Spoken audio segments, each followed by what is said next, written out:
क्या Iran Israel और America के सामने झुक जाएगा और सीज फायर के लिए राजी हो जाएगा? ईरान के पास अभी कितने दिन तक और लड़ने के लिए गोला बारूद बाकी है? ईरान कितने दिन तक अकेला इन दोनों का सामना कर सकता है?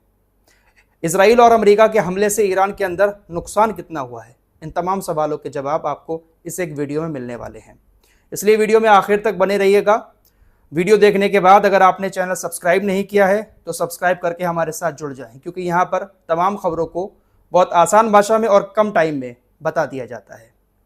सबसे पहला सवाल, क्या ईरान सीज फायर के लिए राजी होगा? क्योंकि डोनाल्ड ट्रंप की तरफ से लगातार ये दावे किए जा रहे हैं कि ईरान हमारे ऊपर प्रेशर डाल रहा है कि सीज फायर कर लो। ईरान की सेना ख़त्म हो चुकी है, ईरान की नेवी ख़त्म हो चुकी है, एयरफोर्स पूरी तरह से ईरान की ख़त्म हो चुकी है, कुछ नहीं बचा है ईरान के पास। ईरान सीज फायर करने के लिए तैयार है, ऐसा दावा डोनाल्ड ट्रंप की तरफ से लगातार किया जा रहा है। इसी तरह के सवाल जब ईरान के विदेश मंत्री अब्बास अरागची से पूछे गए तो उन्होंने एनबीसी न्यूज़ को बताया कि देखिए, सीज फायर का तो कोई सवाल ही नहीं उठता है। सीज फायर की अपील इजराइल और अमेरिका की तरफ से की गई है, लेकिन हम सीज फायर के लिए राज़ी नहीं हो रहे हैं। हम इस जंग का पूरी तरह से खात्मा चाहते हैं और हमेशा के लिए इस जंग को ख़त्म करना चाहते हैं, और उस मकाम पर जब तक हम नहीं पहुंचेंगे, हम अपने लोगों के लिए, उनको बचाने के लिए इस जंग को लड़ते रहेंगे। यहां से एक बात क्लियर हो जाती है कि कुछ भी हो जाए, ईरान इन लोगों के सामने झुकेगा नहीं, सीज फायर नहीं करेगा, बल्कि अपने हमलों को और तेज करेगा। आईआरजीसी ने रात ऐलान किया है कि हमारे हमले अब आने वाले दिनों में और ज्यादा तेज होंगे। फार्स न्यूज एजेंसी के मुताबिक आईआरजीसी ने इस बात का ऐलान कर दिया है कि अब आने वाले दिनों में अभी तक हमारे जो ड्रोन अटैक हो रहे थे, अब 20% और ज्यादा ड्रोन अटैक बढ़ाए जाएंगे। साथ ही साथ जो मिसाइल अटैक हैं उसको 100% बढ़ाया जाएगा। यानी अभी तक ईरान अगर 100 ड्रोन छोड़ रहा था तो अब 120 ड्रोन छोड़ेगा, और मिसाइल अगर 100 छोड़ रहा था तो अब 200 छोड़ेगा। मिसाइल को 100% बढ़ाया जाएगा और ड्रोन को 20% बढ़ाया जाएगा। अटैक बढ़ा दिए जाएंगे। रात आईआरजीसी की तरफ से यह ऐलान कर दिया गया है।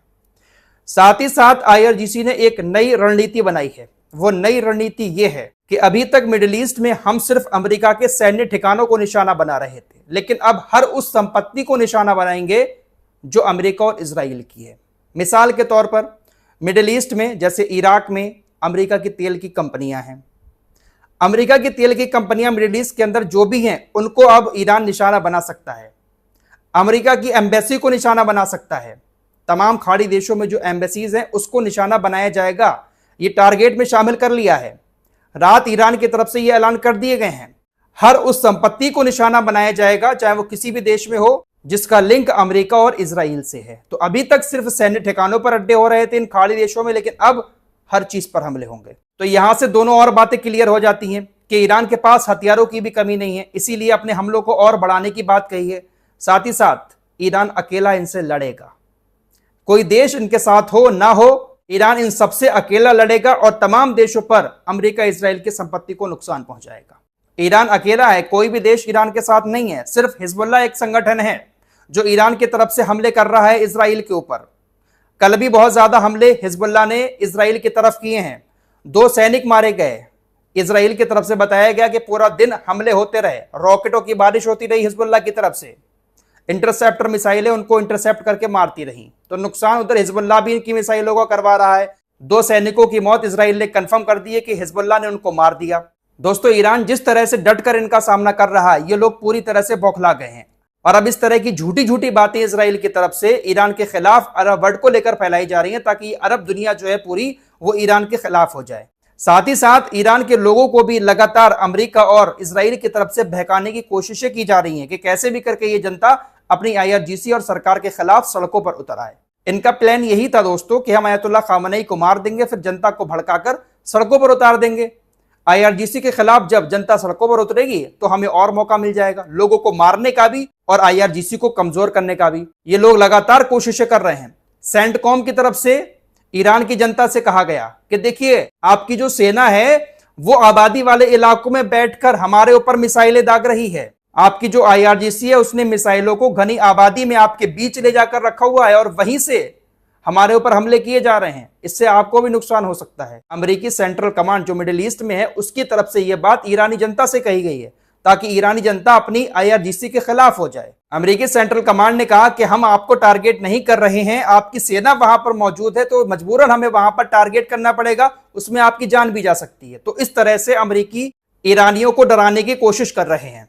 नेतन्याहू ने भी ईरानियों को डराने की कोशिश की। नेतन्याहू ने ईरानी लोगों को संबोधित करते हुए कहा कि आपका फ्यूचर आपके हाथ में है, हम ऐसे रास्ते पैदा करेंगे कि आप अपना फ्यूचर अपने हाथ में लेकर आगे चलेंगे। आपको तो अभी गुलामी की जंजीरों में इन लोगों ने जकड़ रखा है, आजाद होने का टाइम है, आप हमारा साथ दें, हम आपकी हमेशा मदद करेंगे और मिलकर एक दूसरे के साथ रहेंगे। दुनिया देखेगी ईरान और इजराइल की दोस्ती एक बार फिर से होगी। आप अपने शासन के खिलाफ खड़े हों, अपने आप को आजाद करें। हम आपके ऊपर जो हमले कर रहे हैं, हमारा मकसद ये नहीं है कि आप यहां से भाग जाएं, हम यहां पर सिर्फ शांति चाहते हैं और आपको आजादी दिलाना चाहते हैं। आप हमारा साथ दीजिए।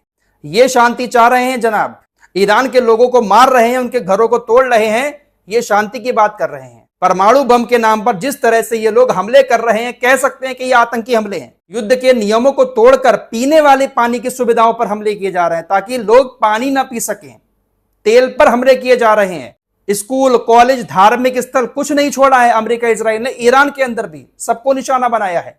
ईरानी रेड क्रिसेंट की तरफ से पूरे आंकड़े जारी किए गए हैं। अमेरिका और इजराइल के हमलों में 7 दिनों के अंदर 9,669 बड़ी बड़ी नागरिक इमारतें तबाह हो चुकी हैं जहां पर लोग रह रहे थे। 5,535 सिंगल घर जो बने हुए थे वो पूरी तरह से तबाह हो गए। 65 स्कूल तबाह हो गए। 14 हॉस्पिटल ईरान के अंदर अमेरिका और इजराइल ने पूरी तरह से खत्म कर दिए। ये शांति की बात कर रहे हैं ईरानी लोगों से। इसी तरह से ये लोग जनता को बहकाते हैं, इसी तरह के स्टेटमेंट जारी करके कि आपके बीच में हैं आपके सैनिक। अरे अगर सैनिक वहां पर हैं भी तो देश उनका है, जनता उनकी है। उनके बीच में रहकर अगर करेंगे भी हमले तो इनके ऊपर क्या जोर पड़ता है। ये लोग तो बंकरों में अपने लोगों के बीच बैठकर वहां से हमले करते हैं, लेकिन अगर कोई दूसरा देश, दूसरा संगठन अपने लोगों के बीच बैठकर इनके ऊपर हमले करता है तो दुनिया से कहते हैं देखिए अपने लोगों के बीच छिपकर हमले कर रहे हैं। और फिर वहां पर इजराइल अमेरिका इसी बहाने हमला करता है और लोगों की जान जाती है। फिलहाल यूएई जो है वो कहीं ना कहीं इजरायली मीडिया से थोड़ा सा चिढ़ गया है। यूएई को लेकर खबरें चलाई जा रही हैं इजराइल के अंदर, इजराइल के नेताओं की तरफ से भी, इजरायली मीडिया की तरफ से भी, कि यूएई ने भी ईरान के अंदर जो पानी के प्लांट बने हुए हैं उस पर हमला किया। खबर आपको बता चुका हूं कि ईरान के डिसोलिनेशन प्लांट पर बहरीन से उड़कर अमेरिका के लड़ाकू विमानों ने हमला किया था। एक और प्लांट को निशाना बनाने की खबर है। तो इजराइल की तरफ से बड़ा चढ़ाकर यह बयान दिया जा रहा है कि यह जो हमला हुआ है ईरान की डिसोलिनेशन प्लांट पर, यह यूएई की तरफ से किया गया है। इस बात का यूएई को बहुत बुरा लगा और ऑफिशियली यूएई गवर्नमेंट की तरफ से इजरायली मीडिया को और इजरायली लोगों को नाराजगी जताते हुए कहा गया कि हमने ये हमला नहीं किया है। अगर हमने हमला किया होता तो हम खुद बयान देते, हमने हमला नहीं किया है। आप इस तरह की बयानबाजी हमारे देश को लेकर क्यों कर रहे हैं? हम खुद अपने आप में एक देश हैं, आप हमें लेकर इस तरह की बयानबाजी बिल्कुल ना करें। नाराजगी जताई है यूएई ने।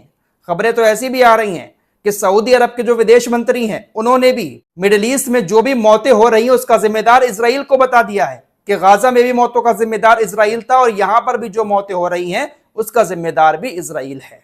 ये अरबी देश इजराइल से परेशान तो हैं। इजराइल और अमेरिका इस वक्त ऐसा दिखा रहे हैं कि जैसे अरबी देशों के बॉस यही हैं। अरबी देशों में कोई भी एक्टिविटी हो रही है, कोई भी हमला हो रहा है या कुछ भी हो रहा है तो बॉस बनने की कोशिश ये कर रहे हैं, सबसे पहले आकर इन्हीं की तरफ से बयान दिए जा रहे हैं। यही बात यूएई को बुरी लगी कि हम खुद एक ताकत हैं, हम खुद अपना एक देश चला रहे हैं, आप हमारे देश को लेकर पहले बयानबाजी क्यों कर रहे हैं? हमने ईरान के ऊपर हमला नहीं किया है। फिलहाल कुल मिलाकर बात यह है कि ईरान सीज फायर नहीं करेगा, ईरान आगे जंग लड़ता रहेगा, चाहे हश्र फिर कुछ भी हो। कितने भी ये लोग ईरान के ऊपर हमले कर लें लेकिन ईरान जंग लड़ता रहेगा। और सच्चाई यह है कि ईरान को इस जंग में जितना नुकसान हो रहा है उससे ज्यादा नुकसान ये इन लोगों का भी कर रहा है। ईरान एक देश अपनी जगह पर बैठा हुआ है, वो लड़ रहा है, लेकिन अमेरिका इतनी दूर से आकर मिडिल ईस्ट में लड़ रहा है। अमेरिका के लिए ज्यादा दिक्कतें हैं और देखना अगर ऐसे ही ईरान टिका रहा तो बहुत जल्द अमेरिका मिडिल ईस्ट से भागेगा। इस रिपोर्ट में इतना ही। कुछ और खबरों के साथ फिर हाजिर होऊंगा। चैनल को सब्सक्राइब करके हमारे साथ जुड़े रहिए।